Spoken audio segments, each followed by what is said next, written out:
What inspires me in my art? The big thing for me, like we paint in the boreal forest most often. Lately I've done a lot more work in Canmore and into the Rockies a bit more.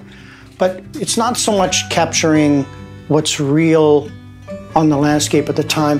For me, it's more about looking at the scene and taking away the detail and creating enough shapes and forms to tell the viewer what's there without really telling them what's there. It's simplified, and I think you see that in most of my paintings, that they're not realistic, but you know what they are when you see them. But I've tried to get them down to their simplest form. That's kind of my goal when I'm painting.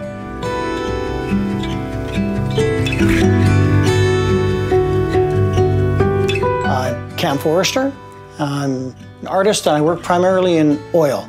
Mostly plein air, which is outdoor painting. I travel with a group of guys. We paint in the outdoors, and then I bring my small sketches and things back to my studio, and I develop those into larger paintings that go to the gallery, but always in oil.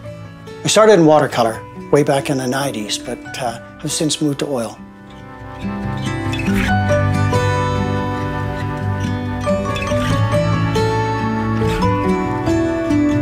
My dad was an architect, and like every kid, you want to be like your parents, right? School teacher, whatever it may be. My dad was an architect, and I wanted to be like him, so I took architectural technology with the plan of being an architect like my dad. So I was always drawing. It was something that was just, I did it. In the 1980s, construction slowed down, and I left that to play golf and to teach skiing. I continued to draw. First art show was in 1988 in Maple Creek, and I was a golf pro at the town golf course. Then I moved to Waskesiu for 10 years with my wife Tammy, and then from there to the Riverside Country Club, where I was executive director for 17 years there. In that whole time frame, I was always painting, and I met a group of guys at the Kinderdine campus at MLA, 4 other guys, Paul and Roger Trache, Greg Hargart, and Ken Van Rees.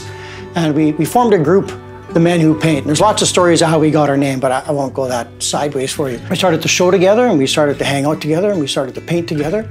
We travel 3 times a year. We've been to Algonquin Park, Haida Gwaii, Ivavik National Park, to Germany. We have an invite to paint in Wales. It's sort of grown over the years, over the 15 years now that we've been painting together. The big enjoyment in that is being able to go with those guys and into remote places and paint. It's been fabulous.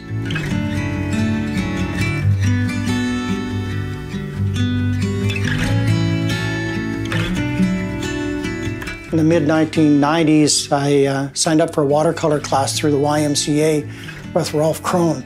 And Rolf, wonderful Rolf, taught me more about art than anybody at the time. And it was all watercolor. And he'd said to me, if you want to be somebody in art, you got to paint in oil and you got to paint big.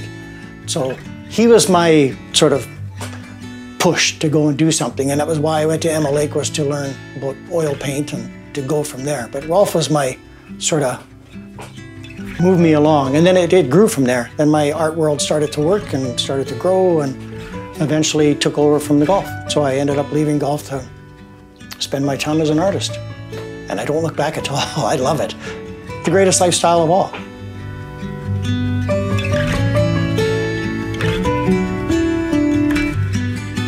I did a talk at an Art Now program in Regina a few years ago. The title of my talk was Draw, Draw, Draw. I hate to say it to people that want to be artists and they love to push the paint around and make paint happen. If you want an outcome, you need to learn to draw first. It's really that simple. You can learn how to mix paint and how to do all those things, but really, for anybody getting started, take a drawing class, learn how to draw. Once you can draw, the painting part's relatively easy, but the drawing part, you got to get right from the start.